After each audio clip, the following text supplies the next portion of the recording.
ದಕ್ಷಿಣ ಕಾಶಿ ಐತಿಹಾಸಿಕ ನಂಜನಗೂಡು ದೊಡ್ಡ ಜಾತ್ರೆ ಅಂಗವಾಗಿ ಇದೇ ಪ್ರಪ್ರಥಮ ಬಾರಿಗೆ ಆಯೋಜಿಸಲಾಗಿರುವ ಗರಳಪುರಿ ಉತ್ಸವಕ್ಕೆ ಶಾಸಕ ಧ್ರುವ ನಾರಾಯಣ್ ಭರ್ಜರಿ ಚಾಲನೆ ನೀಡಿದರು. ಕನ್ನಡ ಸಾಹಿತ್ಯ ಪರಿಷತ್ ವತಿಯಿಂದ ಆಯೋಜಿಸಲಾದ ಭಾವಗೀತೆ ಸ್ಪರ್ಧೆ ಉದ್ಘಾಟಿಸಿ ಮಾತನಾಡಿದ ಅವರು, ಬೇರೆ ಬೇರೆ ಜಿಲ್ಲೆ ಮತ್ತು ತಾಲೂಕುಗಳಲ್ಲಿ ಉತ್ಸವ ನಡೆಯುತ್ತಾ ಬಂದಿದೆ. ಈ ನಿಟ್ಟಿನಲ್ಲಿ ನಂಜನಗೂಡಿನಲ್ಲೂ ಈ ರೀತಿಯ ಉತ್ಸವಗಳು ನಡೆಯಬೇಕೆಂಬ ಉದ್ದೇಶದಿಂದ ಗರಳಪುರಿ ಉತ್ಸವಕ್ಕೆ ಈ ವರ್ಷದಿಂದ ಚಾಲನೆ ನೀಡಿದ್ದೇವೆ. ಈ ದಿನ ಪ್ರಾರಂಭವಾಗಿ 9 ದಿನ ಕಾರ್ಯಕ್ರಮ ನಡೆಯಲಿದೆ. ಯೋಗ, ರಂಗೋಲಿ ಸ್ಪರ್ಧೆ, ಜಾನಪದ ಸೇರಿದಂತೆ ಇನ್ನೂ ಇತರೆ ಸ್ಪರ್ಧೆಗಳು ನಡೆಯಲಿದೆ. ಐತಿಹಾಸಿಕ ದೊಡ್ಡ ಜಾತ್ರೆ ಅಂಗವಾಗಿ ಆಯೋಜಿಸಿರುವ ಈ ಉತ್ಸವಕ್ಕೆ ಎಲ್ಲರೂ ಸ್ವಯಂ ಪ್ರೇರಿತರಾಗಿ ಸಹಕಾರ ನೀಡಿದ್ದಾರೆ. ರಾಜಕೀಯ ನಿರಂತರ ಇರುತ್ತೆ, ಅಧಿಕಾರ ಯಾರಿಗೂ ಶಾಶ್ವತವಲ್ಲ. ಯಾರೇ ಅಧಿಕಾರದಲ್ಲಿದ್ದರೂ ಈ ರೀತಿಯ ಉತ್ಸವಗಳು ನಿರಂತರವಾಗಿ ನಡೆಯಬೇಕು. ಇಂದಿನಿಂದ ಆರಂಭವಾದ ಗರಳಪುರಿ ಉತ್ಸವ ಎಲ್ಲರನ್ನೂ ಒಗ್ಗೂಡಿಸಲಿ ಎಂದು ಶುಭ ಹಾರೈಸಿದರು.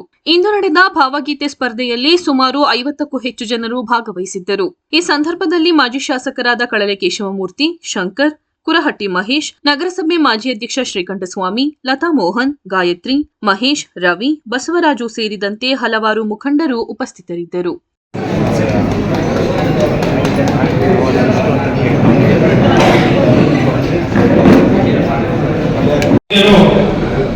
ಕೂಡ ಸೇರಿ ನಮ್ಗೆ ಯಾವ ರೀತಿ ಉದ್ಬೋಧನ ನೀಡಿದ್ದೀರ ನೀವು ಹೇಳ್ತೀವಿ. ಈಗ ನಮ್ಮ ರಾಜ್ಯಾಧ್ಯಕ್ಷಗಳು ಶಂಕರ್ ಅವರು, ಮತ್ತೆ ನಮ್ಮ ಕುರಹಟ್ಟಿ ಮಹೇಶ್ ಅವರು, ಶ್ರೀಕಂಠ ನಾಯ್ಕರು, ಮತ್ತೆ ನಮ್ಮ ಕೃಷ್ಣಮೂರ್ತಿ ಸಾಹೇಬರು, ಮತ್ತೆ ನಮ್ಮ ನಾಗೇಶ್ವರ ಸರ್ ಅವರು, ನಮ್ಮ ಭಾರತೀಯವರು ಎಲ್ಲರೂ ಕೂಡ ಹಲವಾರು ಬಾರಿ ಡಿಸ್ಕಸ್ ಮಾಡ್ತಾ ಇದ್ದಾರೆ. ಅದರಲ್ಲೂ ವಿಶೇಷವಾಗಿ ಬಸವರಾಜ್ ಸರ್ ಅವರು ಕೂಡ ಒಂದು ವಿನೂತನವಾದ ಕಾರ್ಯಕ್ರಮವನ್ನು ಮಾಡಬೇಕು ಅಂತ ಅವರು ಕೂಡ ಹೇಳೋರು. ಮತ್ತೆ ನಮ್ಮ ನಗರಸಭಾ ಅಧ್ಯಕ್ಷರು ಶ್ರೀಕಂಠ ಸ್ವಾಮಿ ಅವರು ಕೂಡ ಇಲ್ಲ, ನಮ್ಮ ತಾಲೂಕಿನಲ್ಲಿ ಏನಾದ್ರು ಒಂದು ವಿಶೇಷವಾಗಿ ಏನಾದ್ರು ಮಾಡಬೇಕು ಅಂತ ತಿಳಿಸ್ತಾ ಇದ್ದಾರೆ. ಅದರಂತೆ ನಾವು ಈಗ ಬೇರೆ ಬೇರೆ ಜಿಲ್ಲೆಗಳಲ್ಲಿ, ಬೇರೆ ಬೇರೆ ತಾಲೂಕುಗಳಲ್ಲಿ ಇನ್ನೊಂದು ಉತ್ಸವಗಳಿಗೆ ನಡ್ಕೊಂಡು ಬರ್ತಾ ಇದ್ದೀವಿ. ನಾವು ನಮ್ಮಲ್ಲಿ ಇವಾಗ 3 ತಾರೀಕು ದೊಡ್ಡ ಜಾತ್ರೆ, ಅದರ ಪ್ರಯುಕ್ತನೇ ಕಾರ್ಯಕ್ರಮ ಮಾಡಿದ್ರೆ ನಮ್ಮ ಜನರನ್ನೆಲ್ಲ ಇನ್ವಾಲ್ವ್ ಮಾಡಿಕೊಂಡು ಎಲ್ಲರೂ ಕೂಡ ಅನುಕೂಲ ಆಗ್ತಿದೆ. ನಾವು ಉದ್ದೇಶನ ಇಟ್ಕೊಂಡು ಪಕ್ಷಾತೀತವಾಗಿ ಎಲ್ಲರೂ ಕೂಡ ಸೇರಿ ಒಂದು ಕಾರ್ಯಕ್ರಮವನ್ನು ಮಾಡಬೇಕು ಅಂತ ನಾವು ಇಚ್ಛೆನ ಪಟ್ಟು, ಆಗ ವಾಲಂಟಿಯರ್ ನಾವು ಇಂಥ ಕಾರ್ಯಕ್ರಮವನ್ನು ನಾವು ಆಯೋಜನೆ ಮಾಡ್ತೇವೆ ಅಂತ ವಾಲಂಟಿಯರ್ ಆಗಿ ಸಾಕಷ್ಟು ನಮ್ಮ ತಾಲೂಕಿನ ಹಿರಿಯರು ವಾಲಂಟಿಯರ್ ಆಗಿ ಜವಾಬ್ದಾರಿಯನ್ನು ತಗೊಂಡು ಅವರೇ ಎಲ್ಲ ರೀತಿಯಾದಂಥ ವ್ಯವಸ್ಥೆಗಳನ್ನು ಮಾಡ್ಕೊಂಡು ನಾವು ಮಾಡ್ತೇವೆ ಅಂತ ಜವಾಬ್ದಾರಿಯನ್ನು ತಗೊಂಡು, ಅದರಲ್ಲಿ ಇವತ್ತು ನಮ್ಮ ಲತಾ ಮೇಡಮ್ ಅವರು ಪೂರ್ಣ ಪ್ರಮಾಣವಾಗಿ ಜವಾಬ್ದಾರಿ ತಗೊಂಡು ಈ ಕಾರ್ಯಕ್ರಮವನ್ನು ಆಯೋಜನೆ ಮಾಡಿ ನಮ್ಮ ತಾಲೂಕಿಗೆ ಏನು ಗರಳಪುರಿ ಉತ್ಸವ ಇದೆ ಅದರ ಪ್ರಯುಕ್ತ ನಾವು ಆಯೋಜನೆ ಮಾಡ್ತೀವಿ ಅವರು ಕೂಡ ತಿಳಿಸಿದ್ರು. ಅದರಂತೆ ಇವತ್ತು ಅವರು ಕೂಡ ನೋಡ್ತಾ ಇದ್ದೀವಿ ಈ ರೀತಿಯಾದಂಥ ಕಾರ್ಯಕ್ರಮಗಳನ್ನು ಆಯೋಜನೆ ಮಾಡಿ ಅವರನ್ನು ಕೂಡ ಆಹ್ವಾನಿಸಿ ಈ ಒಂದು ಕಾರ್ಯಕ್ರಮದ ಒಂದು ಯಶಸ್ವಿಯಾಗಿ ಕೂಡ ಕಾರ್ಯಕ್ರಮವಾಗಿದೆ.